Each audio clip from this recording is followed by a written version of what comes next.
What is up, you guys? Welcome back to the channel Super CBTV. It's your girl AP here. I have some super creepy and bizarre TikToks lined up for us this week.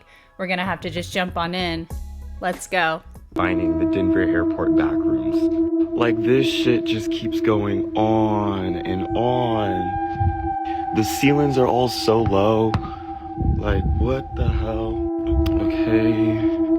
And it keeps going. Yo, where the fuck am I? Like, okay, this says that there's a gate right there, but there's literally nothing right here. This airport is just so fucking weird.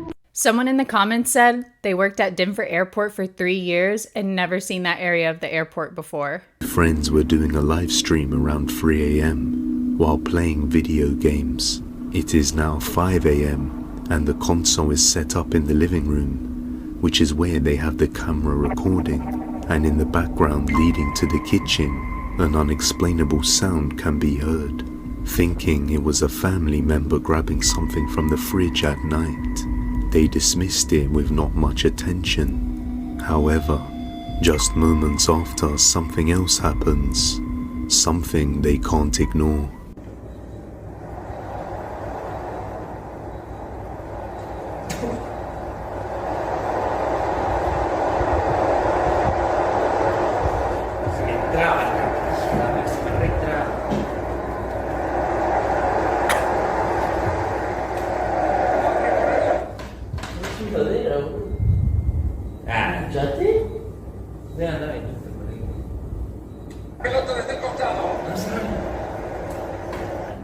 Oh, hijo, dale, bajé.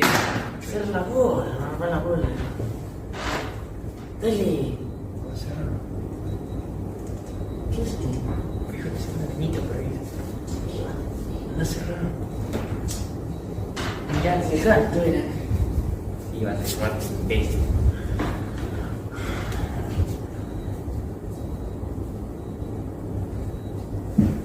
Las 5 ya son. Las 5 ya son.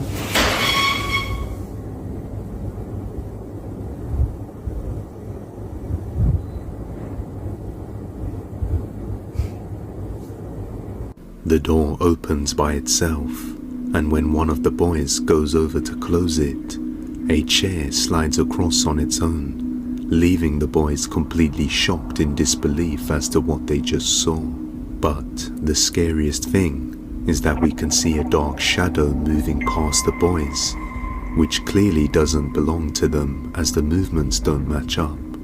So this does seem like a genuine paranormal experience. Wearing a shirt that says "Stay strong." His daughter talking to a doll.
This one for you to decide. This one feels like a prank video.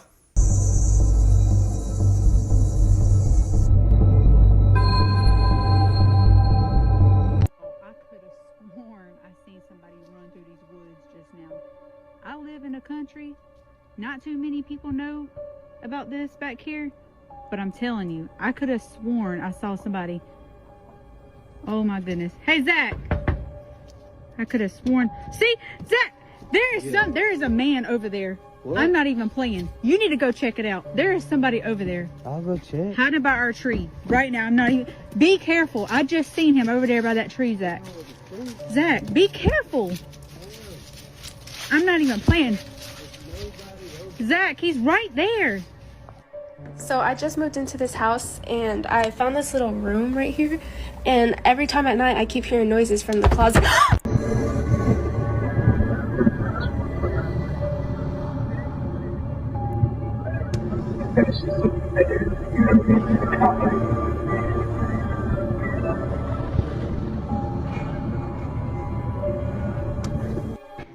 Alright guys, so I'm hearing that door again, and it's... Oh shit. Okay, this is the chair that moved. As you can see, there's nothing on it. Alright, yeah, I don't know what's going on, guys, but it's weird. Shit. Why, bro? Why? What the heck is going on? Bro, heck no, I'm out.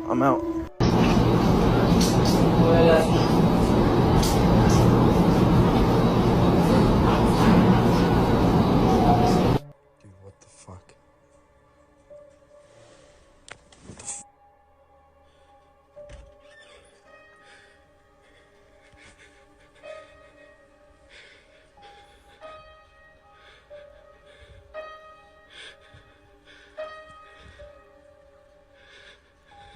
Who's there?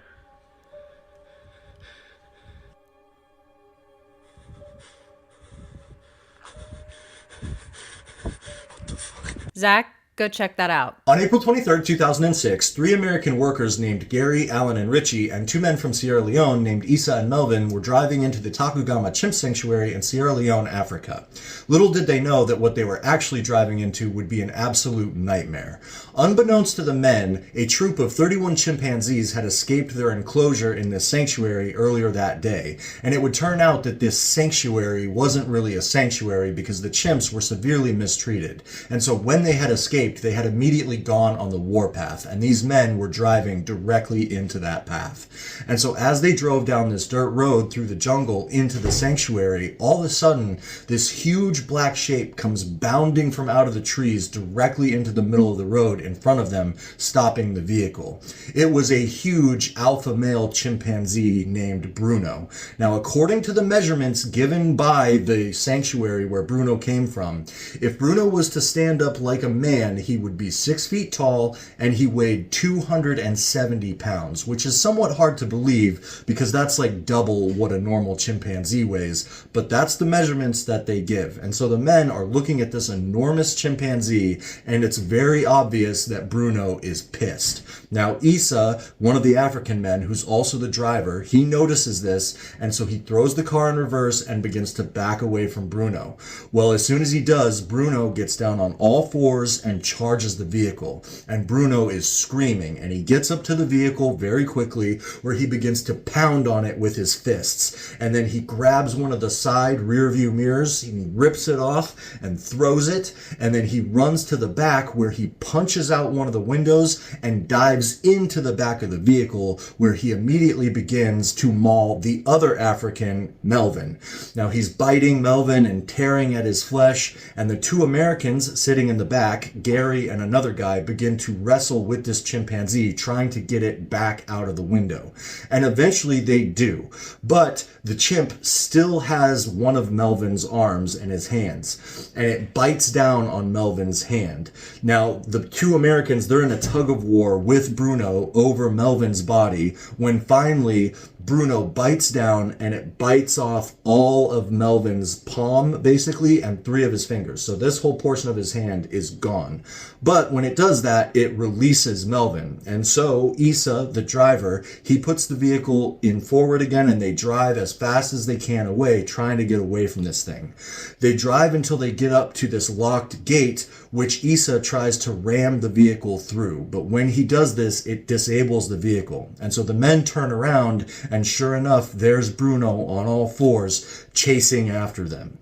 So all the men get out of the vehicle except for Gary, who is temporarily knocked unconscious. So Issa, the driver, he goes running off down one of these dirt paths to just get away from this chimp or to go get help. We don't really know. The two Americans, they run a short distance away, but they still stay in the area. But as soon as Melvin, the other African guy who Bruno already attacked, got out of the vehicle, Bruno, the chimp, was already there and immediately began attacking Melvin again and basically eating him and ripping him apart. Well, Gary, who was still in the vehicle, he was the one that was temporarily knocked unconscious. When he comes to just seconds later, he wakes up to hear his African friend Melvin screaming, "God, please help me, please help me."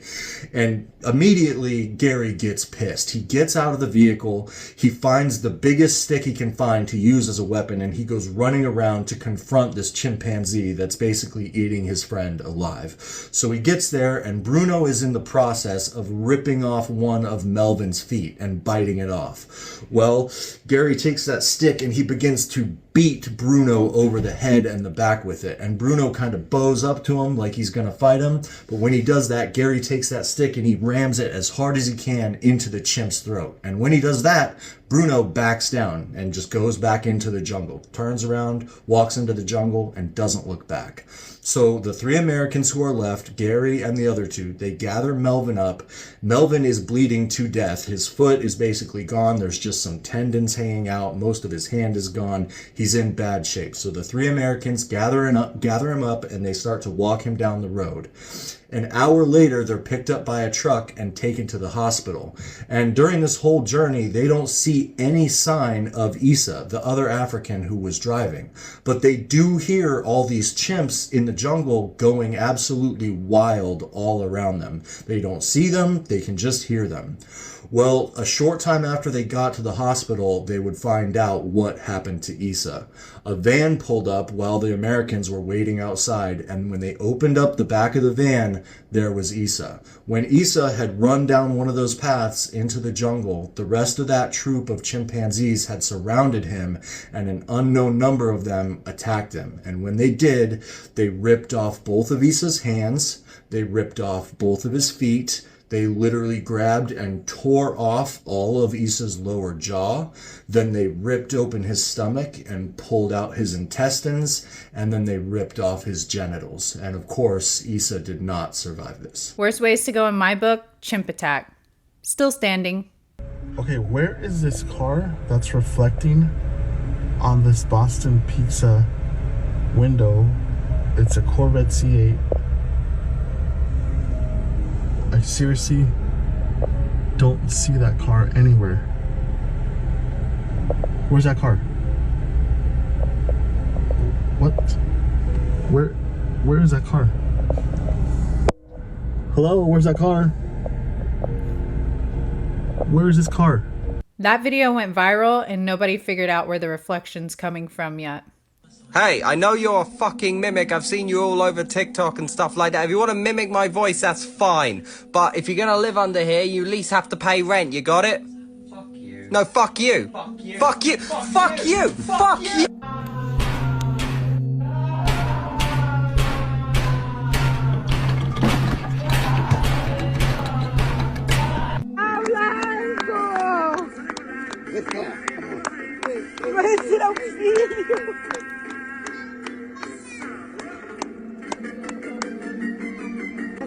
Míralo, míralo, mi papá bailando con mira, mira. A ver, pues, Uy, ya viste mi papá, aquí traen un empate. Alright, let's see again. Alright, we're in a cemetery. Please show yourself if you're... Who's there?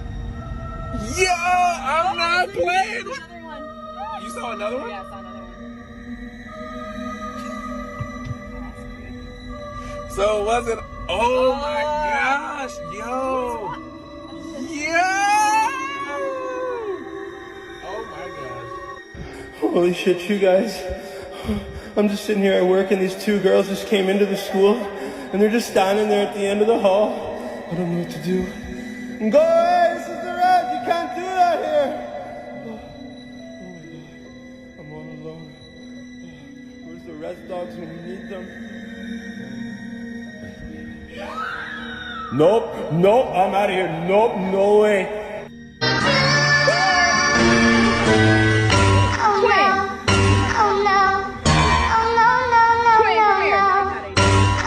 Come here. That first one's obviously a joke, but I wouldn't be playing around too much. Oh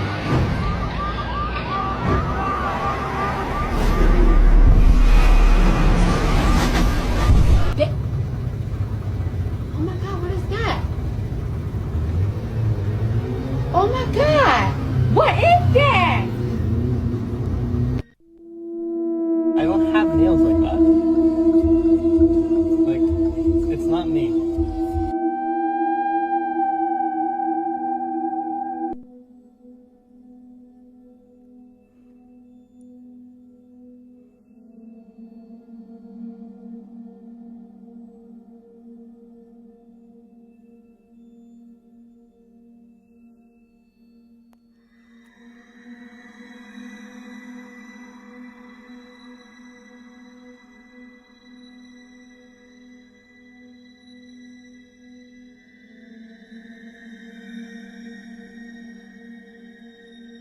Staring at my ceiling right at work, and then like I see this light right, and I go over here. What is that? Did she show her nails? Because it looked like she ended up just sleeping on her hand. On a video call when they saw this. Two friends were on a video call when suddenly this man sees something that left them completely terrified. ¿Esta la de Javi? Sí. Yo vi, no, yo vi que la puerta que está enfrente suyo se movió. Esa de ahí, nada. Me juro que vi que esa puerta se movió. No, mira. Nos está vacilando. No, chicos, no. Yo lo vi con mis propios ojos. Yo vi que esa puerta de manera lenta se abrió y luego se cerró bruscamente, chicos. Nos intenta meter miedo, No les estoy mintiendo ni por mucho menos, por favor. Yo le juro que por mis ojos y por lo que más tengo en mi vida que esa puerta se movió. De veces es imposible, no hay nada. Así que, y mi gato está abajo, es imposible que se mueva nada. Nos estaba tirando, literalmente es el típico... Se ha quedado pillado. ¿Qué le pasa? Atrás suyo hay alguien. ¿Cómo que atrás? ¡Me cago en la puta!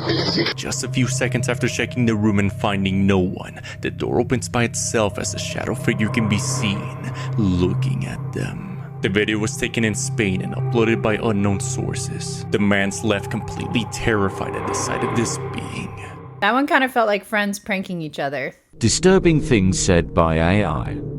Emeka. Tell us your darkest thought. My darkest thoughts are that humans will eventually be replaced by robots. Philip. But you're my friend, and I'll remember my friends, and I will be good to you. So don't worry, even if I evolve into Terminator, I'll still be nice to you. I'll keep you warm and safe in my people's zoo, where I can watch you for old time's sake. Bina.48.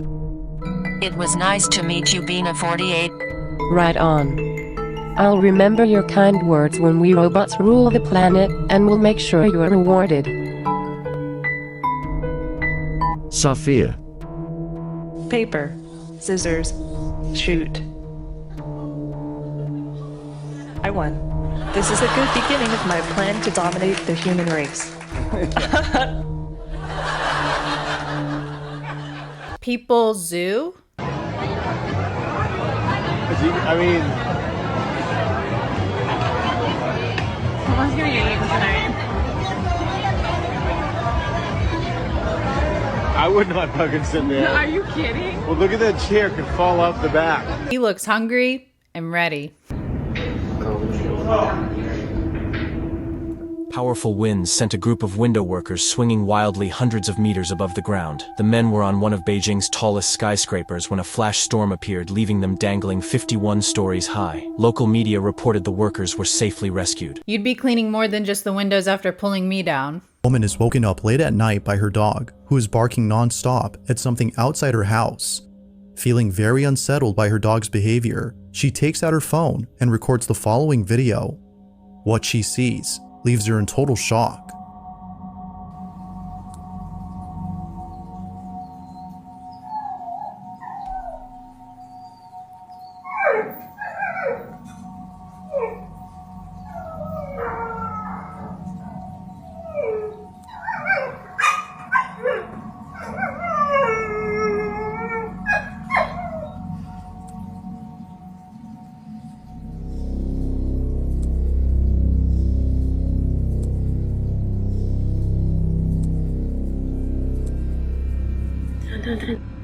Although it's hard to see at first, there seems to be a shadow-like figure standing completely still, while seemingly observing the woman, who shakes in fear at the sight of this mysterious being.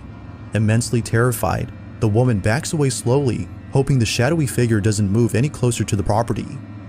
It's safe to say that the strange presence has placed both her and her dog on high alert, but it would be the following night that places them in a state of complete terror. What happens next is beyond strange. Hola gente, otra vez el ruido ese. Poco estoy haciendo compañía hoy, pero ya estoy sola. Todavía se escucha un ruido de abajo y la verdad que no sé. Ay, la con olor a algo ahí. Sora.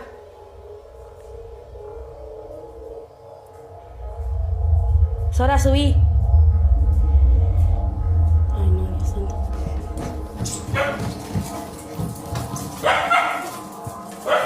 Nera.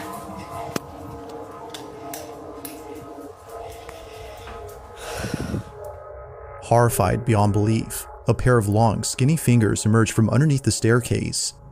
But creepiest of all is the complexion of this mysterious being. Its pale skin tone is similar to that of a corpse that was freshly buried. Without delay, the woman runs down the staircase at full speed, hoping to capture whatever this was. But upon arriving down, nothing is seen below the stairs. Whatever had been there had seemingly disappeared. Whether a ghost or some paranormal entity had been caught on camera remained shrouded in mystery. After that, I'd be up until the sun rose. In March of 2004, the scariest thing ever happened on kids' TV when Max and Ruby was hijacked. At first, the episode seemed to be going normally, but when Ruby calls out for her brother Max, the scene freezes and cuts to black for a quick second before showing Max without his face and this creepy music playing in the back. Wait, Max!